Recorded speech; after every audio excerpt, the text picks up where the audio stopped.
రెండు తెలుగు రాష్ట్రాలలో పెండింగ్ లో ఉన్న BC SC ST backlog పోస్టులను వెంటనే భర్తీ చేయాలని తెలుగు రాష్ట్రాల ముఖ్యమంత్రులకు రాజ్యసభ సభ్యులు ఆర్ కృష్ణయ్య విజ్ఞప్తి చేశారు. హైదరాబాద్ బషీర్బాగ్ ప్రెస్ క్లబ్ లో సంఘ రాష్ట్ర వర్కింగ్ ప్రెసిడెంట్ నీల వెంకటేష్ అధ్యక్షతన ఏర్పాటు చేసిన మీడియా సమావేశంలో ఆర్ కృష్ణయ్య మాట్లాడుతూ పోస్టుల భర్తీలో రెండు ప్రభుత్వాల అలసత్వమని వీడనాడాలన్నారు. అదేవిధంగా ఖాళీగా ఉన్న ఉద్యోగాలన్నింటినీ భర్తీ చేసేందుకు ప్రత్యేక శ్రద్ధ వహించాలన్నారు. దీనికోసం ప్రభుత్వ శాఖలో శాఖల వారీగా ఖాళీగా ఉన్న ఉద్యోగాల సంఖ్య సమగ్ర వివరాలను ముఖ్యమంత్రులు బహిర్గతం చేయాలని డిమాండ్ చేశారు. అవిశ్రాంతంగా పోరాటం చేసినటువంటి తెలియజేస్తూ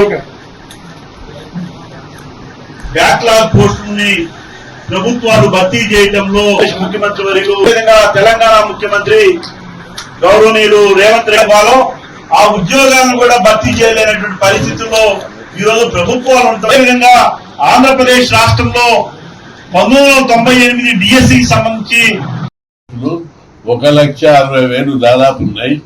వాటిని వెంటనే భర్తీ చేయడానికి చర్యలు తీసుకోవాలని చెప్పి రెండు రాష్ట్రాల ముఖ్యమంత్రులకు విజ్ఞప్తి చేస్తున్నారు.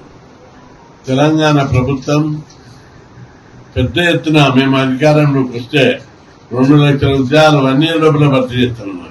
ఇంతవరకు కేవలం 57,000 ఉద్యోగాలు మాత్రమే భర్తీ చేశారు. అవి కూడా అరకొరైన group 1, group 2, group 3, group 4 teacher ఉద్యోగాలు భర్తీ చేసినా పూర్తి స్థాయిలో భర్తీ చేయలేదు. ముఖ్యమంత్రి గారు 57 భర్తీ చేసినందుకు అభినందిస్తున్నాం.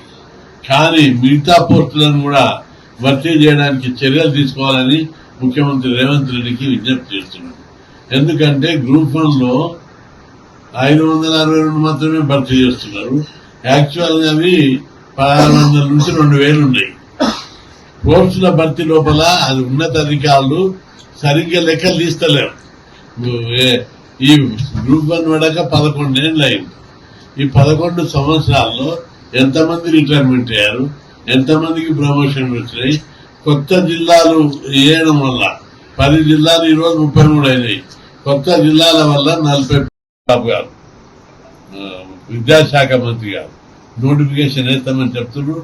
ఈ సందర్భంగా నేను విద్యాశాఖ మంత్రికి లోకేష్ బాబుకి విజ్ఞప్తి చేసేది ఏంటంటే 1998 బ్యాచ్ వాళ్ళందరికీ అందులో మిగిలిపోయిన వారికి అర్హులైనటువంటి వారికి జాబులు ఇస్తామని ప్రకటించారు. నిరుద్యోగులందరూ మిమ్మల్ని పెద్ద ఎత్తున అభినందిస్తున్నారు.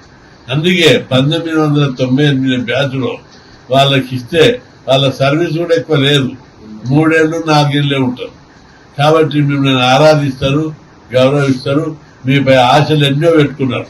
లోకేష్ బాబు రాజకీయ నాయకుడు గారు, మంచి సమర్థుడు, మాట మీద తాత ఎన్టీ రామారావు లేక మాట మీద నిలబడే వ్యక్తి. కాబట్టి గతం లోపల లోకేష్ బాబు గారు కూడా ఈ బ్యాచ్ విద్యార్థులకు 1998 బ్యాచ్లకు బకాయిలు ఇవ్వడం లేదు. ఆంధ్రప్రదేశ్ లో దాదాపు ఫీజుల బకాయిలు ఇచ్చేసారు. అక్కడ లోటు బడ్జెట్ ఉన్న రాష్ట్రంలో ఫీజులు ఇస్తుంటే ధనిక రాష్ట్రమైన తెలంగాణ లోపల ఫీజుల బకాయిలు ఇవ్వడానికి ఒక కాంట్రాక్టర్కి ఇచ్చిన డబ్బును పేద పిల్లలకి ఇవ్వచ్చు. ఆర్థిక శాఖ మంత్రి కాంట్రాక్టర్ల మీద ప్రేమ చూపెడుతున్నాడు తప్ప ఈ కాలేజీ విద్యార్థుల మీద ప్రేమ చూపెడతలేడు. ఫీజుల బకాయిలు ఇవ్వకపోతే రాష్ట్రం రావణ కాష్టం అగ్నిగుండంగా మారుస్తామని చెప్పి హెచ్చరిస్తున్నారు. ఏం తమాషా ఉందా? మా పిల్లలు చదువుకుంటే ఓరుస్తలేరా మీరు?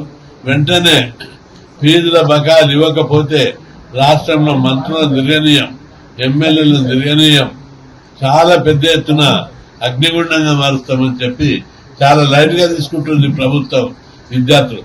మేము చదివేటప్పుడు అయితే 5 పైసల బచ్చాతులు కూడా వెతకూడదు. ఆ రోజు విద్యార్థి సంఘాలు, విద్యార్థి నాయకులు బలంగా ఉండి ఆ రోజు ప్రభుత్వం భయపడి